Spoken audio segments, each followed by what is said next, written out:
Hello, Beauty News family. Welcome to Industry Beauty News. So we have decided to recap a few new release brands or upcoming brands, some industry news that has been very interesting, and recapping on some things that we've talked about in the past, but we have updates for. Yeah, this is the kind of stuff that we don't often talk about in our monthly beauty news videos. They tend to be more like granular, release focused stuff, but this is more like just what's happening in the industry, some big changes that have happened, things that might be coming up to keep an eye out for. And I don't know, I think it's sort of interesting to know what's happening.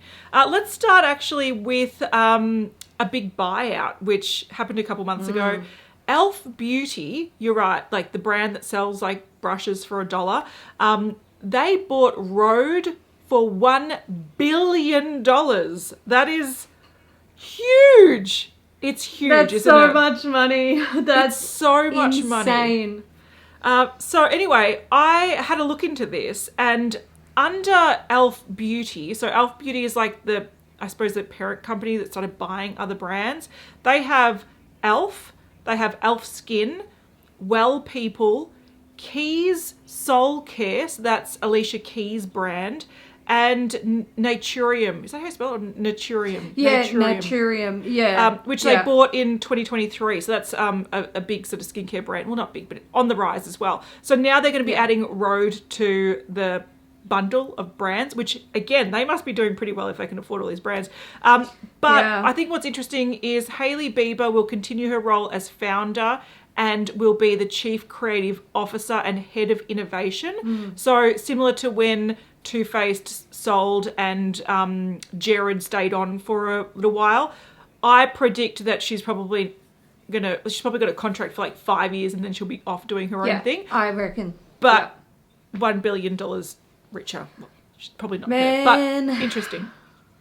It's a lot of money. I was not really surprised to see that Rhode had sold and Elf had chosen to buy them.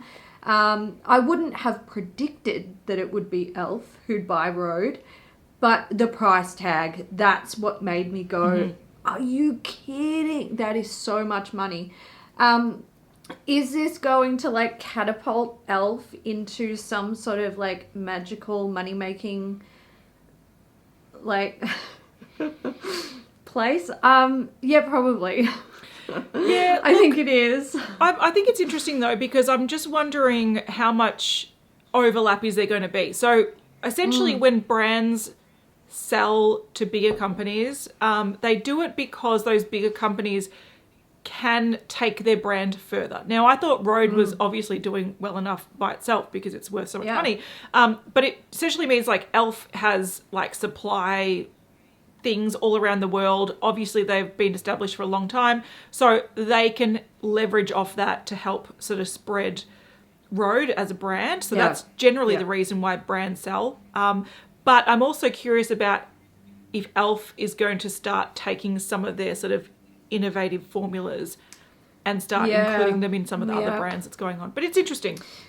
It's one of the things that I actually question about this though is like, I feel like the thing that sort of makes Rhode really popular is Hailey Bieber herself. Yes, correct. And also look, I have to admit, I haven't heard amazing things about Rhode across the board.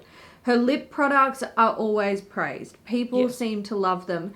But I think really what sells Rhode, besides Hailey Bieber, is the dream that the products are selling. It's like this aesthetic that looks really like pretty and clean girl and like rich and I don't give a fuck about anything. But like, you know, those chubby blush sticks and stuff that she made, I didn't see a whole lot of like amazing reviews about them. She brought out lip contour pencils and people said that they were rubbish because they don't last. So I don't know. I think it's interesting. I think Elf just bought a name And Yeah. I'm not sure that it's going to survive the test of like the beauty industry time. Do you know what I mean? Yeah. Like, Look, I feel you. I do agree that I think it is heavily tied to Hailey Bieber, and if she does part ways in 5 or 10 years or whatever her contract says, they're going to be throwing money at her to extend it, because without the name and, like you said, the image of it, it's probably going to crumble. However, I think it's very at odds with how I think Elf is as a brand. But obviously, they're not merging brands. Elf as a company is just trying to cover more ground in the industry. So I think it makes sense having that as part of their portfolio. But I think they overpaid. That's all I'm going to say. I think they overpaid as well.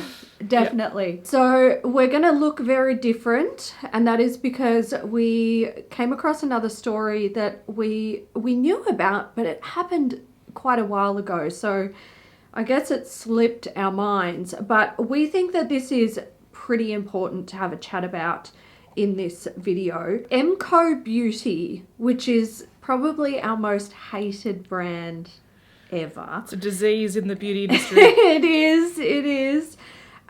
They actually sold their company for over $1 billion. Well, to be fair, I think it's undisclosed, but it was valued at over $1 billion, which is nuts, since, like, Rode is a big brand bought by another big brand or a big company, and like all of a sudden you're talking about Emco, which is a rip-off brand from Australia, being valued at over $1 billion is nuts. Yes. A few years ago, half of it was sold, and then that purchaser bought the second half. Again, we don't know how much for, but if the valuation was over $1 billion, like, it's a lot of money. Unlike their crappy makeup. Yes. So DGB Health was the company that purchased the first half of Emco Beauty, and then went on to purchase the second half. When they purchased the first half, they had turned over $10 million in revenue, and then they went ahead with the second purchase. Now, interesting thing about this company is that it's an umbrella company, and they do have some beauty brands underneath them, which I'll talk about in a sec. But I think they're probably their biggest money makers, this is just my guess, is going to be like their health line. So they have a couple of companies, Arrow and APO Health, and they basically make prescription medication and over-the-counter medication. Then we've got another company called DGB, and these guys make consumer health products. And that's where they also have their like beauty lines lay under. So these guys make everything from, if your doctor prescribes it, they make it. If you buy over-the-counter medication, they make a version of it. They make things like SPF, DNA kits, vitamins, stuff like that, and other topical products. So these guys were heavily into the health aspect of like the retail space. So if you find it in a chemist and it's sold by a pharmacist, then they probably make it. Now, the other brands that they have under their belt, and these companies are, if you ask me, they are nothing companies.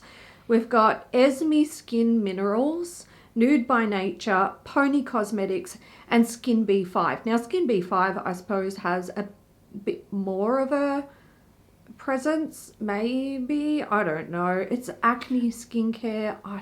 Yeah. And Pony, I was like, is that the Korean, because you know how like Korean celebrity has a K-beauty brand? Yes. It's not that, it's the makeup arm of that Esme brand. Yes. So it's like the skincare and the makeup, and they sort of, they're both. So yes. These are brands that are generally like Australian brands that people don't really care too much about. Like Nude by Nature, just background is they started with mineral, like as in powder foundations. Yes. And they've been around for ages in the drugstore, but are they booming and people talking about them a lot? No. Not really. No. So Nude by Nature was one of those companies, like when it sort of first came to market in Australia, it was popular on late night, like Yes. the where they sell Infomercial type infomercials. That's it. Thank you, Kat.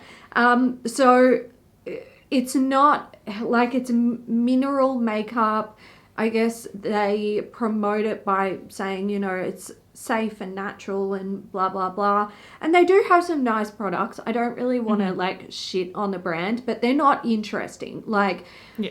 this isn't the kind of brand where you're like, I'm so into makeup, like I shop at Sephora and Mecca, and you know, I'm interested in what new lip products YSL is bringing out, and then you, in the same sentence, you're like, I'm also going to go and check out Nude by Nature, because they're not on the same No one's ever wavelength. said that. No one in the history of No one's ever anything said ever that. has said that. I was just going to say, though, that with that company, it makes a lot of sense, because if they dominate in the pharmacy, chemist, drugstore space, that's ultimately where Emco Beauty dominates. So Yes. that and supermarkets. So they Yeah. would have a lot of supply chains and connections to various pharmacy chains and whatnot that they can easily start selling Emco Beauty from. So it actually makes sense that a brand like that would want to buy Emco Beauty. Yeah, that does actually make sense. And I never actually thought of it in that way. So I think that's a really good point to make. But I think also, look, I'm not super confident that this is really going to go anywhere ever. I'm glad. I'm glad as well. Look, I think this is where Emco Beauty stagnates and just sort of falls into irrelevancy. Although they're overseas now. So They are. I don't think they're getting great reviews overseas, though, because I think the problem they're is terrible that... products. Yeah, well, that's exactly right. They're terrible products, but also I think when you go to other markets like the US, and they actually have very cheap drugstore prices of makeup, and the makeup is decent, the only draw card this brand has is that the packaging looks like it's higher end makeup. Yeah. Now, what I find odd about this, and the one reason why I think this is probably where they stagnate, is like, oh, look, I think it's actually going to blip up a bit because it is going international. So there will be just people curious and people like, oh, I've heard this product. Oh, that's come out. Okay, cool. I'll buy the dupe. So I think there'll actually be a bit of an uptick, and then I think you'll start stagnating. And my reason for it is people are going to start realizing that it's actually not any better than the other products that they have available to them. Also, the price point is fairly high for like US drugstore. But ultimately, without the owner, the past owner, which I forgot her name. What's her name, Hailey? Shelley Sullivan. Yeah, she, I think, was quite ruthless and did a lot of things to really push the brand that is going into sort of grey area legally. So, you know, and we'll talk about this maybe another video, but she sort of strategically found loopholes in the law to avoid sort of getting sued by brands who are coming after her for sort of copying their products. So I think what happens is when you have someone that is sort of, I would see as being like a villain in the makeup industry, and they're like, ha ha ha, you can't stop me because like, you know, I've got all my lawyers and da da da. So I think without that element to it, I think it's going to be very hard to keep going. And what I think she's actually done, which I think, like, for her, genius. For other people, like, watch out. Yeah, I think what she's done is she's left so many landmines in the path of that brand, legal landmines, and she's just being like, I'm taking my paycheck and see ya. And, like, washing her hands of all possible liabilities linked to that brand, whereas if she was half,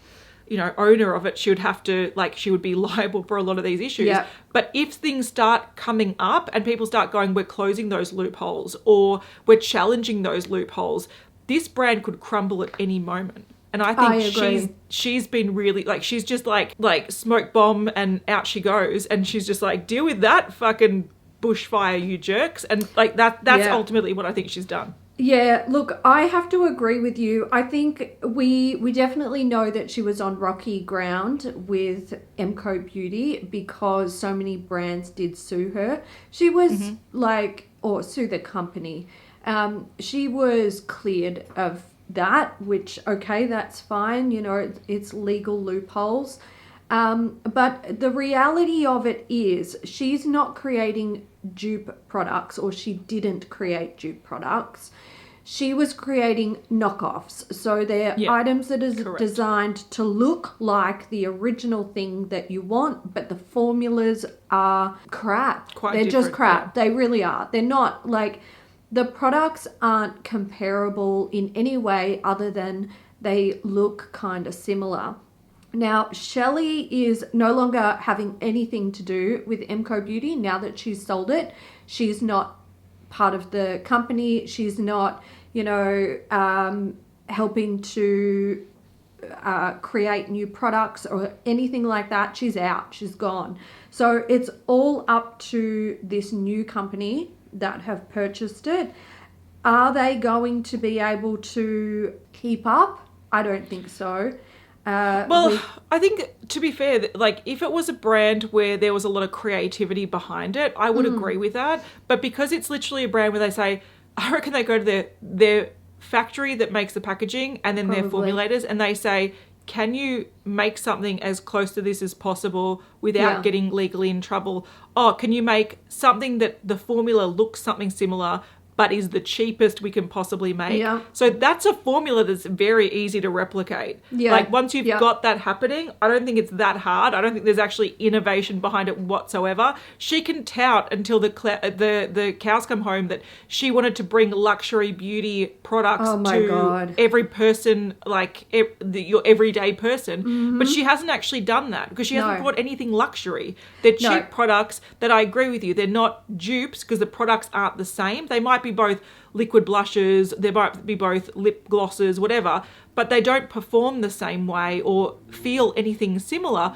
All they're doing is ripping off the packaging and riding the coattails of Charlotte Tilbury and NARS and Sol de Janeiro and all these other brands that actually would have, that actually did put innovation into it. So I think it's actually a tried and true sort of formula that I think will eventually get them into trouble, but I don't think it takes anyone any creativity to come up with it. It's just that they need to monitor what products people are talking about. That's the thing. They're going to have somebody on the team who is keeping an eye on popular products and then going off and having them a knockoff created. A funny thing, you were talking about how she wanted to bring luxury products to the market for cheaper.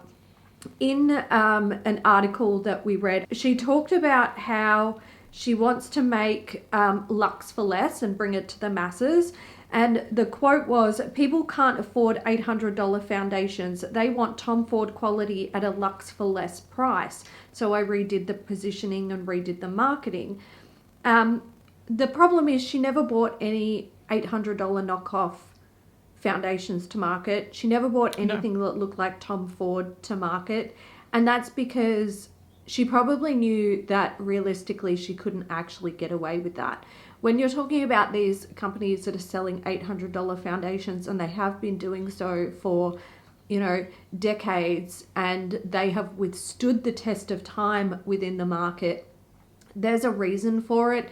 And you probably find that those are coming from like big conglomerate corporations that have like in-house law teams and all sorts of stuff. And you might look at Charlotte Tilbury and think, oh, surely, they can handle the legal fees. And yeah, they probably can. But there is a big difference between Charlotte Tilbury, who's probably outsourcing a law firm to deal with the bullshit that MCO Beauty is throwing on their doorstep, and fucking around with the team at La Mer.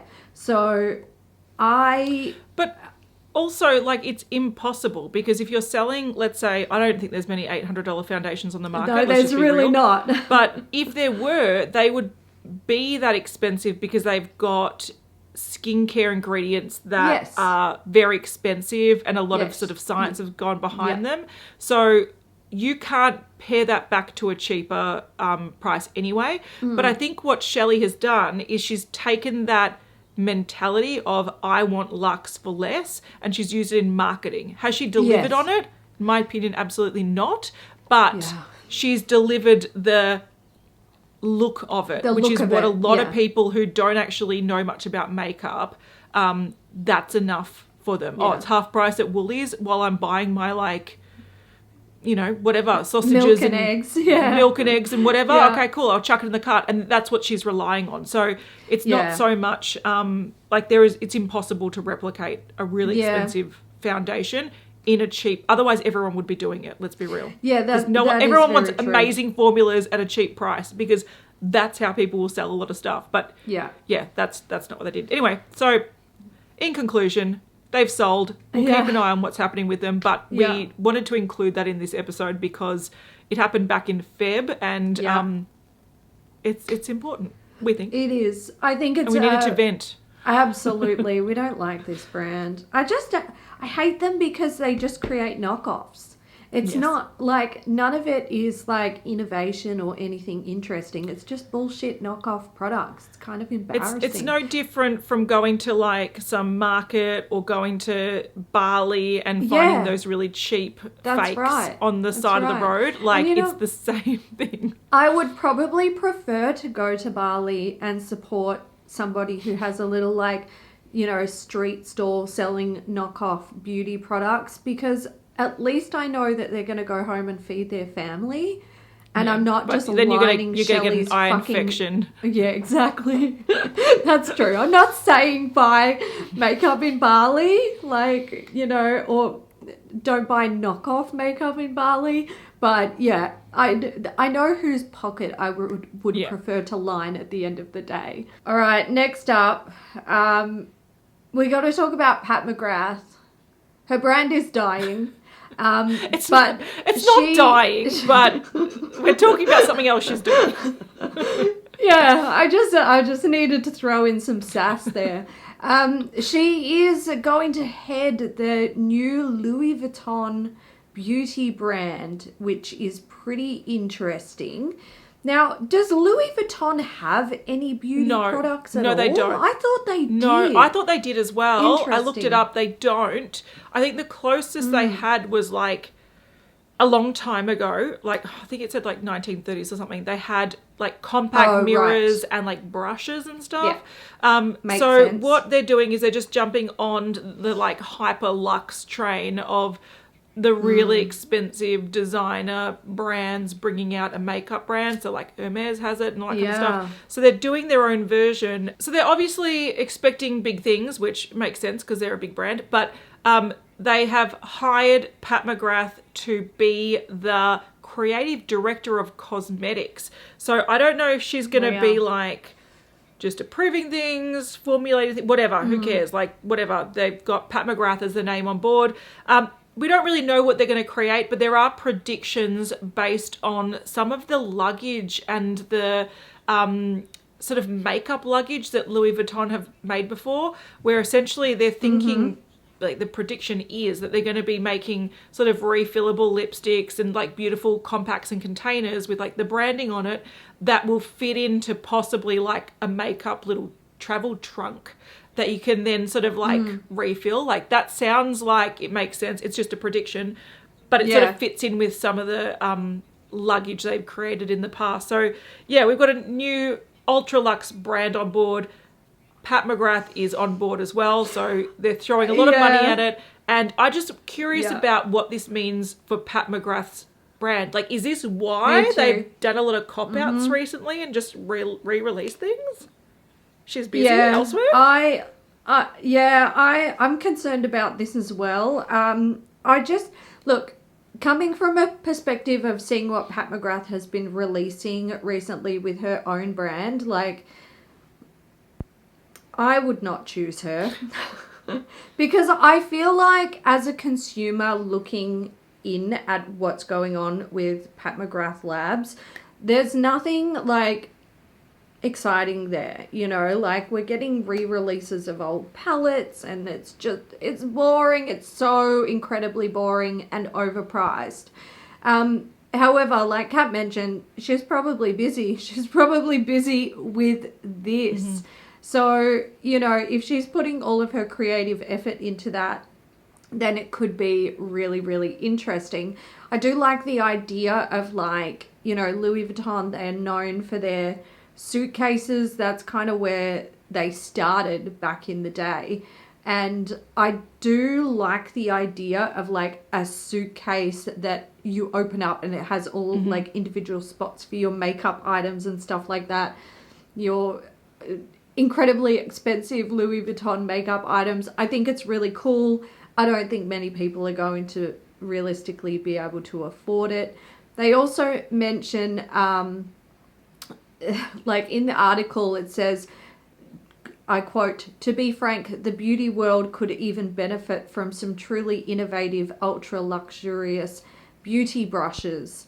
And I'm like, I have to question what's going on there. Like, how far removed are you from the actual beauty industry? Because we already have them and they're mostly a rip-off. Well, that's where I think it's actually perfect for this brand, and it's also perfect for Pat McGrath to head this brand, because when I think of Pat McGrath, I think, okay makeup, way overpriced. When I think of Louis Vuitton, I think, okay, nice enough bag, way overpriced. If you were going to be buying your Louis Vuitton like trunks and you have luggage just to store your makeup, like, money is not an object for you. Like, who gives a flying fuck? You don't care about value. It's not about value. It's about looks and prestige. So this is what I think is interesting when, like, you know, really luxurious prestige brands clash with the beauty industry,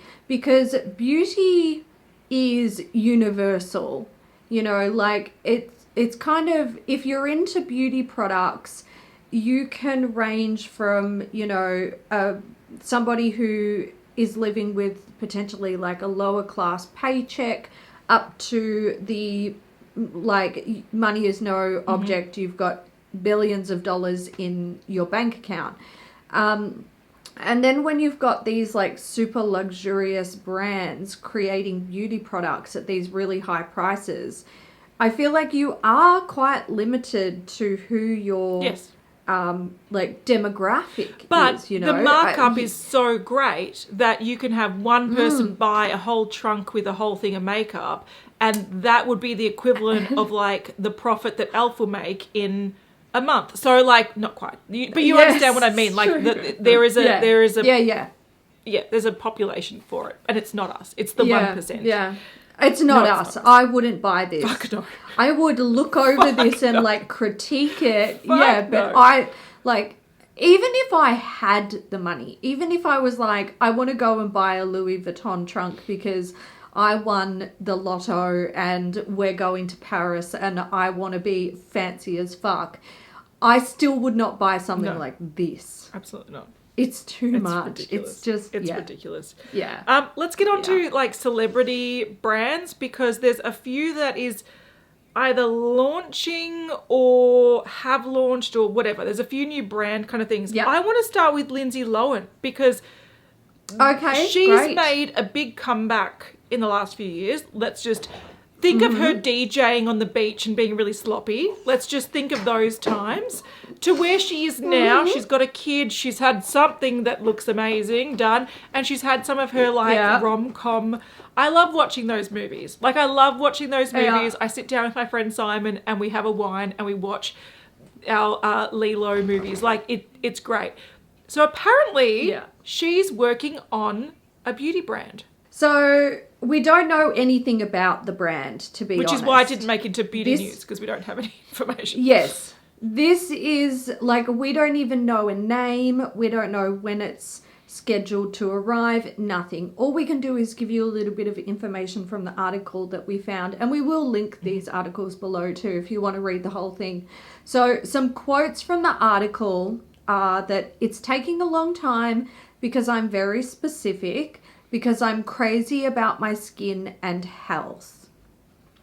She's been trying out some serums, and she did spill that her biggest, this made me laugh, her biggest skincare secrets are including a recipe for a juice blend. She goes on to say that I drink this juice every morning. It's like carrot, ginger, lemon, olive oil, apple. I also drink a lot of green tea, a lot of water. She says she's a big believer in ice cold water on your face when you wake up. She drinks lemon juice a lot. She also put tons of chia seeds in her water. Eye patches are done every morning, and she's into lasers. Pew pew. Yeah, pew pew pew. She also talks about how her skin became very sensitive after having her baby boy. So I think, look, when she's talking about, you know, like drinking juices and stuff for skin, like that's called being hydrated. We love that. And get those vitamins and minerals into you. You need them. They definitely help to improve your skin from the inside out.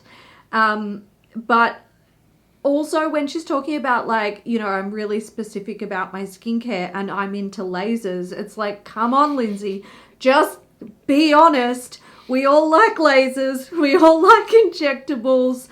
It's okay to say, you know, beauty is not always from within. Yeah, but it's such a throwaway line at the end, like, it's like, and also like lasers, but it's like throwaway line at the end, but it also sets the scene for everything. So she's very, like, I'm very particular about my skin, but chances are I get most of my benefits from my laser treatments. It's not actually going to be the serums I'm testing out or the lemon chia scrub that I might create with a bit of ginger thrown in. Like, I sort of, look, I'm glad that she is particular and like a perfectionist with what she's doing because hopefully whatever she brings out is going to be of value in terms of like adding it to the industry. But I'm not holding my breath. Also, I think someone was asking her if it's like skincare brand and she said it's more like a beauty brand. So I'm assuming there's a bit more to it than just skincare, which is going to be, we'll see. Yeah. I mean, look, if she is standing behind her products and she's proud of them, then that's really all you can ask, you know, like if she's genuinely putting in work to like test out her products, I'm sure she's not formulating, but you know, if she's testing out her stuff, that it's the best that you can do, I suppose. I just think it's really important for people to remember that, you know, she had quite a rough younger life. And there's no problem with that. But if she is glowing and looking $1 million at the moment, which I personally think she looks pretty good. Fucking good, you know, it's money. You know, she's paying the big bucks for the pew pew lasers, and you know, so I think you have to have a level of realism about what skincare can do for you. I agree. Okay, next up we have a new brand. Look, I'm going to say, it's a new brand. I'm going to say it's little known at this point because I had no idea that this was coming. But it's called God Mode, and it is basically a collaboration brand between Chloe Moretz and a singer, a Japanese-British pop star who has also done a little bit of acting, named Rina Sawayama. I don't know if I'm mispronouncing that. I might be. So anyway, these girls have come together. They're making a makeup brand, and it's inspired by beauty and gaming, which I think is interesting. Now, the website is up. Yeah, but all the stuff's coming soon. Yeah, it all says that it's coming soon. Now, what's interesting is there is an article about the launch of the brand that was published in May, and they talk about how the products were coming, they were due to arrive in a month and be available for sale, and they also mentioned coming in spring. So I would expect this to go live fairly soon. They've got eyeshadow palettes, so like eyeshadow quads. They've got double-ended eye pencils. They've got like this interesting, it looks like, what's that, EOS lip balm? Does. It looks like that, but it's like a highlighter. It looks like one of those like iridescent, like multi-chromy kind of highlighters. It almost looks pink with a greeny yellow shift to it. They've got lip glosses, lip liners, stuff like that. I just don't think this is going to go anywhere. That's my thoughts too. I hope it does. I feel bad saying that. Yeah, look, we've been talking about the beauty industry and releases for a long time. So this kind of vibe that we're seeing here, usually you'll see a brand bring out a collection where it's got like, oh, it's got a blue lip gloss, which this has. Oh, it's got sparkly, interesting coloured liners, which this has. Oh, it's got a interesting highlighter, which this has. This looks very sort of space age. I love the inspiration behind it. Yeah. But I know that these products don't tend to sell well, which is why it might be a capsule collection.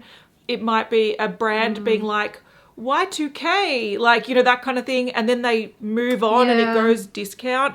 Because ultimately, I think in most people's everyday makeup, this is not what people buy. I like the inspiration. No. I like that they're coming together like two friends or whatever that are like, let's just make something really fun. Nice. I think it's cool, but like you, I don't have much hope that this is going to be, it's not going to be the next Fenty, is what I'm going to say. No, I don't think it's going to be the next Fenty. I think, you know, they will probably have some sales. I think, you know, they probably both have fan bases where they will, you know, make some stuff happen. But like they're selling these lip glosses for $31 each. It's a bit rich. Interesting though. Yeah, I don't know. Yeah, it is interesting. It is. Yeah. The next thing, another celebrity brand, and this is like, she pops out these every other bloody week, it feels like it. Paris Hilton has a skincare brand. Now, if you asked me, I would have thought that she had a skincare brand 10 years ago because she's got everything else. Yes. This is called Paravi, I think it is. Paravi, and essentially there's 6 releases in here. There's That's Radiant, which is a daily purifying cleanser. That's Smooth, which is a skin perfecting elixir. That's Tight, which is a plumping vitality serum. Ooh la. That's Quenched, which is a barrier support cream. That's Firm, which is a neck contouring treatment. And that's Restored, which is an overnight repair cream. I do think all of this sort of makes sense for her. It's in bright pink, like Barbie pink to like light pink ombre shiny packaging. There was something they posted on their Instagram that made me laugh. Hang on, I'm going to find it. This whole collection makes me laugh. I agree with you. Paris makes me laugh. And she takes it so seriously. Like she was talking about how she learnt her her mum's skincare routine when she was 8 years old. But I'm like, that's a bit much. So they posted here, be iconic, stay hydrated. And I'm like, oh my God.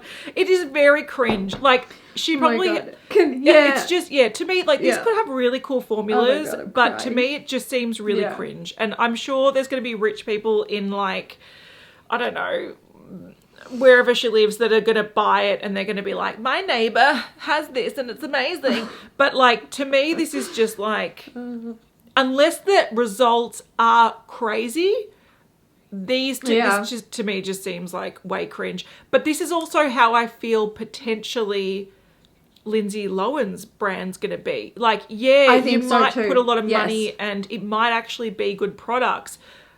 But looking at Paris and talking about how much money she has and how she learnt how to use eye cream at 8, like, I can't trust that these are going to be all that life-changing to me when you come from a background of obscene wealth, and even though you haven't had work done, you've probably had like facials and treatments since you were 12. So it's very hard for me to go, oh, this is going to take it seriously. And I think the thing about Paris is in, I don't know how long, but like at least the last 10 years, it's probably much longer than that. she's been quite well known for just sort of putting her name Yes. on a bunch of Yes. products and releasing them. Like, she's had, I think the most recent thing that I heard of, and this is still going back a few years, was like a baking line. She's had cookware. She's had clothing. I'm sure she had a makeup brand Yes, at some stage. 100%. I am sure she did. And when something's called like, that's radiant, that's smooth, that's tight, that's firm, and, you know, I'm like, that sounds like an innuendo.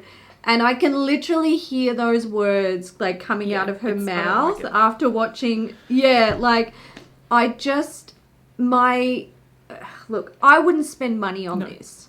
I'm just not, there's no confidence there. Do you know what I mean? Like, these are going to be fairly, not, I wouldn't imagine these would be really expensive. I'm not talking like luxury brands, but I think these are going to be priced at the very least the high end of drugstore. I just need you to hold, caller, because I have prices and that's expensive. Tell us. So we have the serum is $125 US. The moisturizer is $64 US.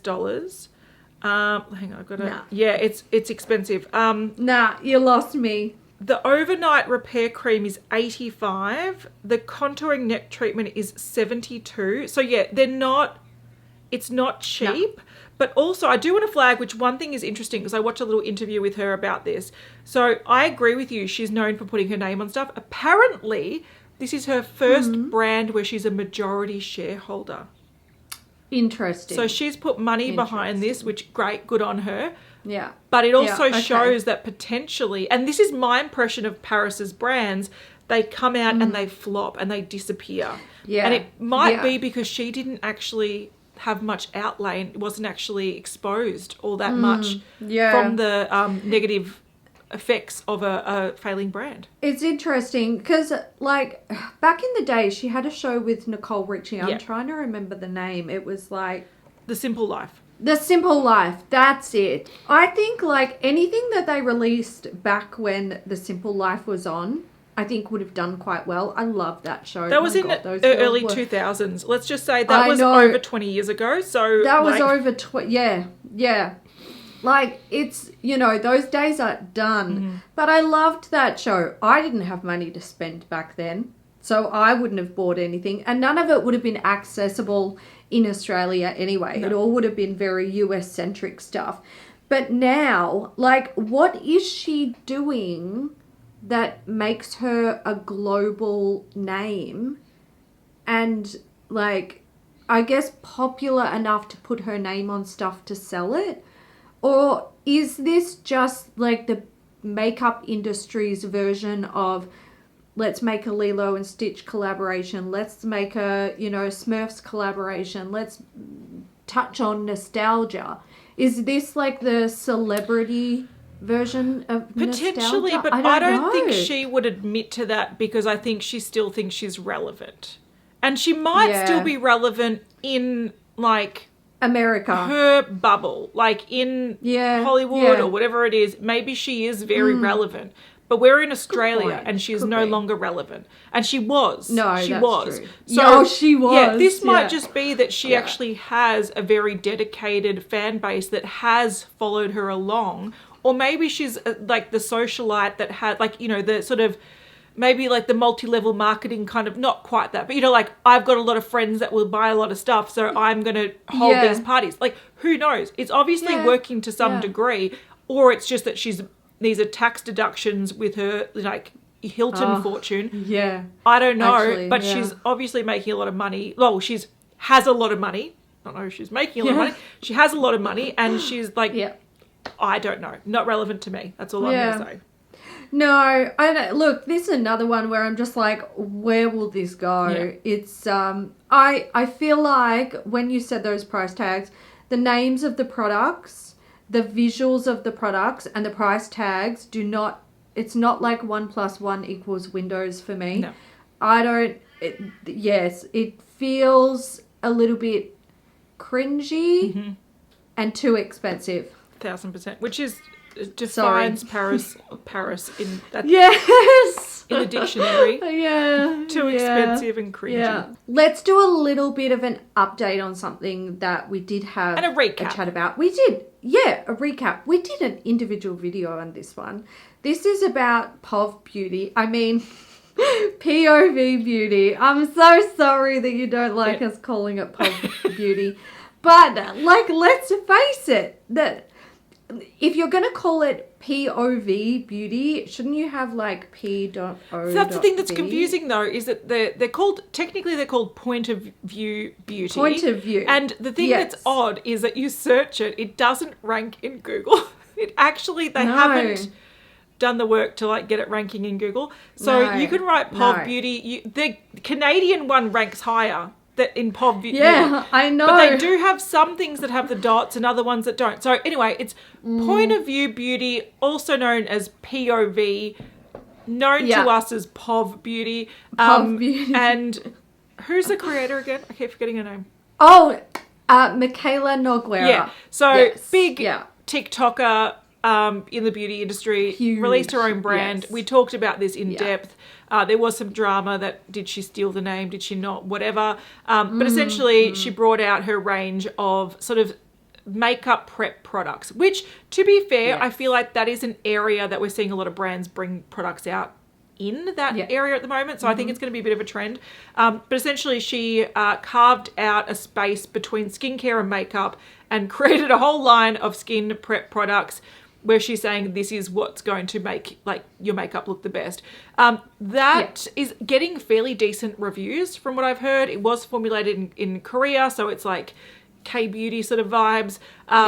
Not yet shipping worldwide, currently still shipping just to the US, but they're apparently working on it. So yeah, that's a pretty big one. I don't know where that's going to go. I'm curious to see if it is a bit of an uptick in popularity when they start shipping worldwide. I'm curious. Yes. I think if they're going to start shipping worldwide, they're going to have to, like, have some stock on hand, though, because, like, they did sell out. They restocked. But possibly strategically, though. I feel like it's still that old thing of, like, sold out in 20 minutes. Like, I don't know what time it was. Yes. But, yeah, you can sell out in 20 minutes when you got 500. Like, it's easy to do. So we don't know. Don't know what they had. You can buy 1 million units and say you sold out in 20 minutes and then restock a month later. Nobody's going to know. We don't know. Nobody's going to know. So, but I haven't heard anything bad about POV beauty. No, they're right. POV, point of view. So, yeah. But also, I will say, I haven't seen a lot of reviews on it. I saw a few because when they were first being sent out and people first bought them, I did look up some reviews because I was curious myself. And it seems like, I think the consensus that I've heard, which this might not reflect everyone's opinion, that was like people like a particular product or two and they will continue to use it. But whether you need the 5 steps or whatever it is, up for debate. That's fair enough. Up for debate. Yeah. Another new brand in the beauty sphere that I wanted to touch on really quickly because I thought this was interesting is Tilt Beauty. So this is a beauty brand that is designed with accessible packaging. Now, I feel like this is probably designed off the back of Rare Beauty. Remember, like they're like, oh, this is designed for accessibility. And then Selena Gomez came out to be like, actually, no, we just like the design, but I'm glad, like that kind of thing. I almost feel like someone saw the opportunity and said, okay, hang on, we actually need to start creating products for people with mobility issues. Yes. And so this brand has packaging that's easy to open, easy to hold, easy to apply. And they have things from like lip products, mascaras, a few things. And essentially you can buy refills as well. So these just have bigger sort of handles that are easy to hold. And they are the first beauty brand to receive the Arthritis Foundation's Ease of Use certification, which is really interesting. So if you've got... I think it's fantastic. Yeah, limitations with movement, if you've got arthritis, if you've got chronic pain, these are easier to open and use and hold So I thought that was really cool. And that is just like, okay, there was a glaringly obvious hole in the industry, and Tilt Beauty's come in and helping people out, which is great. Snapped it up. Yeah. I totally agree with you. When I saw that this was a thing, I was like, somebody was paying attention when Rare Beauty released, and I think that's fantastic. I love the name. The products look pretty good. They also have Braille on the boxes. Excellent. Did you mention that? No, I didn't. Which is fantastic. And they're also meant to be super easy to open. I actually saw a video of a girl on TikTok. I think because we were talking about it and TikTok's listening, they're like, here's a video about Tilt. And I saw her open it up and like open up the PR package, open up the package of the products and all sorts of stuff. It looked like great. It didn't look like she was struggling. She seemed to enjoy it. I think this is fantastic, and the beauty industry needs this. Agreed. The only issue that I see is not for the consumer, it's more for the brand, is that your target demographic is relatively small in the grand scheme of things, which is just, you know... Which is fine. It's part of the parcel, I suppose. Yeah. But I think, like, you know, I think we need... brands like this. Absolutely. People need, like, it doesn't affect me, but people need it. People need it, but also, I have to say, I do think, obviously you're going for a niche. You're going for a particular audience. However, if they had really fucking awesome formulas, I'd buy it. I would buy it. 100%. So I think it doesn't necessarily mean that just because they're maybe a little bit more expensive because of the packaging because obviously it's more expensive to create and whatnot. If they still have very good formulas and they're refillable, they could 100%. go past that audience into wider audiences, but what they're doing is a service to certain communities, and good on them. Yeah, I agree. And I think also a thing about it is their packaging looks pretty cool. It's like, you know, it's got that sort of ergonomic design for people who need it. But doesn't look daggy. Then just at like, correct, on face value, it still looks good. Yeah. Their name is kind of cool. Their logo looks cool. I feel like this brand could just slip straight into mainstream beauty. Alongside like Milk or something in Sephora. 100%. And if they've got good formula products that are standing up to, you know, the best of the best in Sephora or even Mecca in Australia or wherever you are in the world, whatever the popular retailer is. Cool packaging, good products, good shade ranges. That's pretty important as well. There's no reason why a brand like this can't survive and thrive within not only the community of people who seriously need these products, but also like regular ass consumers like us. Yeah. Next thing we know, we're going to hear that Elf Beauty have bought them. Yeah. Yeah, exactly. For $1 billion. That look good. Good on them. If they did, good on them. Yes. No, I love it. Yeah, I hope they bring out, like, I hope they do well. Yeah. I hope they do Same. The last thing we're going to update on is we did a whole video about this, so we'll link it in the description box, but people wanted to know if there are updates to let them know, so this is what this is. So there was the ultraviolet drama. Now, just in a quick recap, if you haven't seen that video, it is a very Australian-centric story, but I do believe that the topic should be applicable, like it is a concern for the rest of the world. So essentially, Ultraviolet, which is a sunscreen brand from Australia, who is in the US and in the UK at the moment, they were found through independent tests that their SPF level that was supposed to be 50 plus actually tested at 4 or 5, which is crazy low. So there's we'll talk about the whole drama behind it, whatever. The update is that they're currently, and the good thing is they've got actually a site on their website where they're giving updates with dates of what's happening. So we'll link that down below if you want to see it and keep up to date with it. But they're conducting additional stress testing on their products to find out like where this issue could have happened. So essentially at the moment they're doing like gravity tests in centrifuges. They're doing these sort of stability testing with extreme temperatures, and they're still waiting for the results. The test is going from minus 16 degrees Celsius to 50 degrees in a very short period of time to see how it holds up. So they're really taking it seriously, which is good to hear.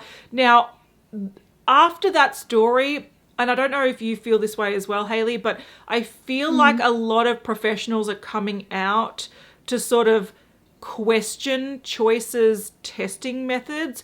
And I know that they did go to reputable labs to get these independent tests done, but I feel like people are saying that it's even quite irresponsible of them to potentially report this because something must have gone wrong along the way. Now, I don't think it's irresponsible of them, because I think it would be irresponsible of them not to publish information like that, but to find out where along the way the issue arose is where people are still trying to figure that out. So that's where it's sort of at the moment. Yeah.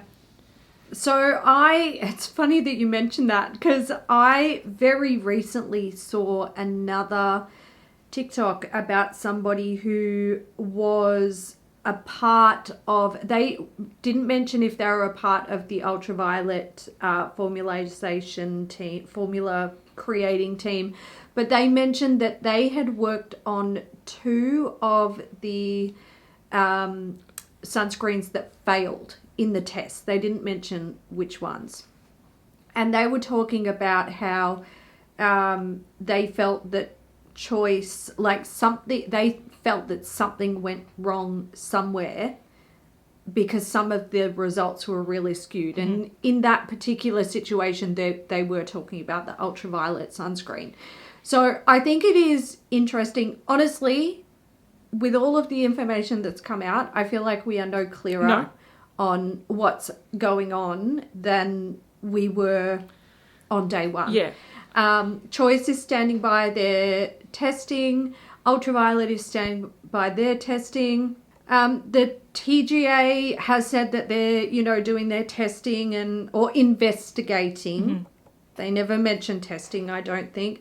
But also the TGA will probably never hear from the TGA on this. They'll have to, whether they publish something or not, they'll probably let Ultraviolet know the results, or someone know the results, and someone else will release it, because there's got to be some conclusion to this. Yeah. I think I agree with you. I don't, with all this other information that's coming out, I don't feel like it's any clearer, but I still feel like that all these people are saying that this is the regulations and how you get sunscreen approved. All these screens met that, and something's gone wrong in these follow-up tests, which, yes, that's what happened. But does it mean that there is something, in my opinion, not up to standard with how things are being approved these days?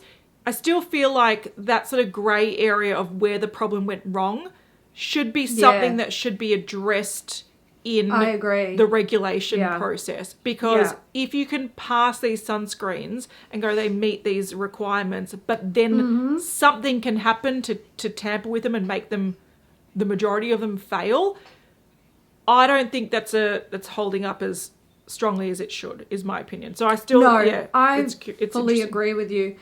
Yeah, I think that is probably, and we touched on this heavily when we filmed that video, that whatever, we know for a fact something has gone wrong at some stage in, production to on the shelf and being sold.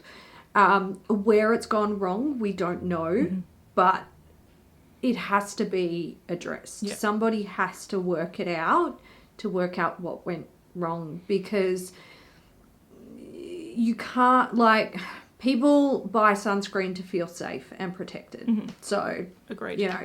That's like, walking around putting holes in condoms at grocery shops. Don't do that. It's naughty. Yeah, don't do that. Then you get into Hailey's predicament. I'm kidding.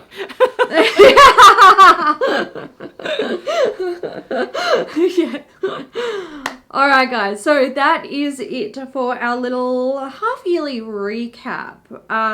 Some very interesting topics here. We would love to hear your thoughts on any of them. If you have tried the new Tilt brand, let us know. Or Paris Hilton skincare range. Yeah, or if you plan on buying any of the other brands that we talked about coming up soon, let us know what you're into. If you're about to buy this Louis Vuitton suitcase, I want to know why. Tell me your thought process. But we'll leave it at that, and we will see you in the next one. Thanks for watching, guys. Bye. Bye.